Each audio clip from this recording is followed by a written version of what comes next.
Vídeo número 9 da série de processo de usinagem no EdgeCam. Nós já no vídeo anterior fizemos a seleção da ferramenta de usinagem. Eu vou aumentar um pouquinho aqui para a gente poder ter uma visualização melhor. Nós observamos aqui que na aba de sequência já está lá a ferramenta que nós criamos no vídeo anterior, que é a ferramenta de torneamento, conforme esta folha de processo aqui, que nós temos aqui do EdgeCam. Essa então é a primeira etapa que nós vamos fazer a usinagem, que é o faceamento. Então no EdgeCam, já com a ferramenta selecionada, nós vamos criar a primeira etapa do processo, que é o faceamento. O faceamento nada mais é do que a usinagem dessa face aqui, a preparação dessa face aqui, tá? Isso pode ser feito, como aqui nós temos um sobremetal pequeno, de 1 milímetro aproximadamente.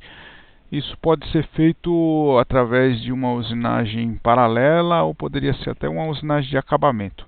Mas nem sempre a gente tem um sobremetal pequeno. Pode ser que em algumas situações o sobremetal seja maior, 2, 3 milímetros. Então o ideal seria a gente utilizar uma estratégia de torneamento alinhado, aí, né? Torneamento reto. Onde nós possamos então fazer esse faceamento em 1, 2 ou mais passes, conforme a necessidade. Então isso é feito então através desse menu aqui, os ciclos de torneamento, onde nós vamos ter aqui uma opção aqui que é torneamento reto. Então esse torneamento reto, ele permite a gente fazer passes, né, de torneamento ou de faceamento sempre em linha reta. Vamos lá. Escolhendo aqui a opção torneamento reto, nós vai abrir aqui para nós uma janela onde nós vamos colocar algumas opções aqui, algumas configurações. O incremento de corte seria a profundidade de corte que eu vou dar em cada passe, tá? Então é importante a gente observar aqui nas instruções qual que é a profundidade de corte que eu vou trabalhar aqui, ó, que está designado aqui, ó. Se está no caso ali 1 milímetro, então eu vou deixar aqui configurado para 1 milímetro. E aqui a direção de corte, no caso nós vamos escolher faceamento, porque é um torneamento que nós vamos facear a peça. E agora os parâmetros de corte aqui, avanço e velocidade de corte. Como nós ajustamos para a ferramenta trabalhar com aquele último item de ajuste lá que nós fizemos, que era o CSS, Constant Surface Speed, então ele está ajustado aqui para nós regular aqui, ó, ajustar a velocidade de corte. Vamos ver então na nossa folha de instrução. Velocidade de corte de 235 metros e avanço de ponto 17. Então, 235 metros de velocidade de corte e ponto 17 aqui de avanço.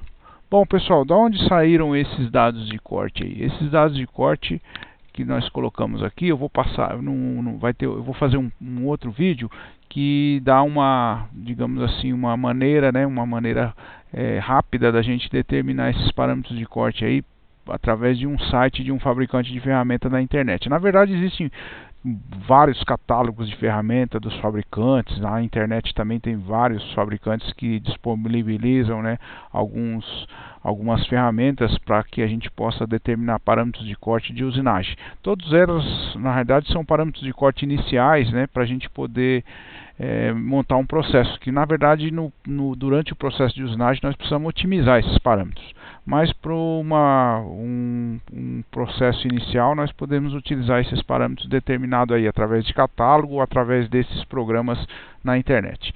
Mas isso vai ser no próximo num outro vídeo. Vamos ver então agora a continuidade do nosso processo aqui. Assim que nós então damos OK ali naquela janela de seleção, ele vai perguntar para nós, ele na realidade vai pedir uma informação aqui, ó, selecione o ponto de destino. Aqui existe uma falha aqui, eu vou retornar aqui, porque nós precisamos aqui definir aqui, ó, selecionar essa caixinha aqui, ó, selecione o início, porque ele vai precisar pedir o início e depois o ponto final de destino.